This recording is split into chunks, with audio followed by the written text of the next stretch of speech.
Pemirsa Kasana, Allah Subhanahu wa Ta'ala telah bersumpah dengan nama waktu, maka waktu menjadi hal yang sangat penting untuk diperhatikan. Di antara waktu yang sangat berharga dan dimuliakan adalah waktu subuh. Kita tentu sudah mengetahui keistimewaan waktu subuh. Marilah kita melihat waktu subuh dengan kacamata yang lain, yaitu dari bahaya waktu subuh bila kita tidak dapat memanfaatkannya. Allah bersumpah dalam surat Al-Fajr, demi fajar waktu subuh. Kemudian dalam surat Al-Falaq Allah mengingatkan, katakanlah aku berlindung kepada Tuhan yang menguasai waktu subuh. Ada apa di balik waktu subuh? Mengapa Allah bersumpah demi waktu subuh? Mengapa harus berlindung kepada yang menguasai waktu subuh? Apakah waktu subuh sangat berbahaya?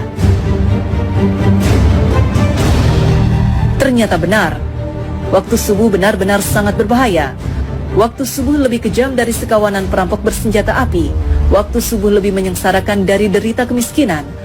Waktu subuh lebih berbahaya dari kobaran api yang disiram bensin. Jika ada sekawanan perampok menyatroni rumah kita dan mengambil paksa semua barang, emas dan semua perhiasan di gondolnya, uang cash puluhan juta ditilepnya, laptop yang berisi data-data penting Anda juga diembatnya, mobil yang belum lunas juga digasaknya, bagaimana rasa pedih hati kita menerima kenyataan ini? Ketahuilah bahwa waktu subuh lebih kejam dari perampok itu, karena jika kita tertindas sang waktu subuh sampai melalaikan sholat fajar, maka kita akan menderita kerugian lebih besar dari sekedar laptop dan mobil. Kita kehilangan dunia dan segala isinya. Rasulullah SAW bersabda, 2 rakaat fajar lebih baik dari dunia dan segala isinya. Hadis riwayat Muslim.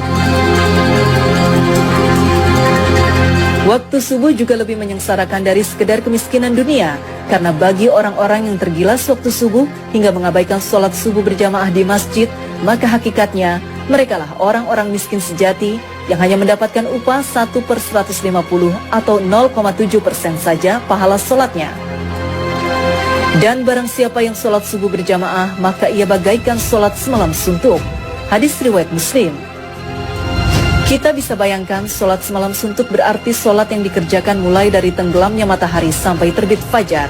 Benar-benar fantastis, sama dengan sholat selama 10 jam atau kurang lebih 150 kali sholat. Betapa agung keutamaan sholat subuh berjamaah ini. Betapa malangnya orang yang tergilas waktu subuh, orang-orang yang mengabaikan sholat subuh berjamaah di masjid. Waktu subuh juga lebih berbahaya dari kobaran api yang disiram bensin. Mengapa demikian? Tahukah kita bahwa Nabi menyetarakan dengan orang munafik bagi yang tidak mampu melaksanakan sholat subuh berjamaah? Sesungguhnya tiada yang dirasa berat oleh seorang munafik kecuali melaksanakan sholat isya dan sholat subuh.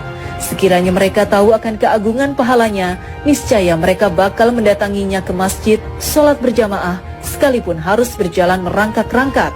Hadis riwayat Bukhari Muslim. Orang yang tergerus waktu subuh hingga tak mampu mendatangi masjid untuk sholat berjamaah adalah orang yang dalam keadaan bahaya karena disetarakan dengan orang munafik. Padahal ancaman bagi orang munafik adalah neraka jahanam. Sesungguhnya Allah akan mengumpulkan orang-orang munafik dan orang-orang kafir di dalam jahanam. Quran Surat An-Nisa 140. Bukankah jahanam lebih berbahaya dari sekedar kobaran api yang disiram bensin? Nah, agar tidak merasakan tindasan waktu subuh yang lebih kejam dari perampokan, agar tidak terkena gilasan waktu subuh yang lebih menyengsarakan dari derita kemiskinan, dan agar tidak tertelan gerusan waktu subuh yang lebih berbahaya dari kobaran api, maka Allah berfirman, katakanlah, aku berlindung kepada Tuhan yang menguasai waktu subuh. Quran Surat Al-Falaq 1. Yaitu dengan memanfaatkan waktu subuh sebaik-baiknya, maka lakukan sholat sunnah dan sholat berjamaah di masjid.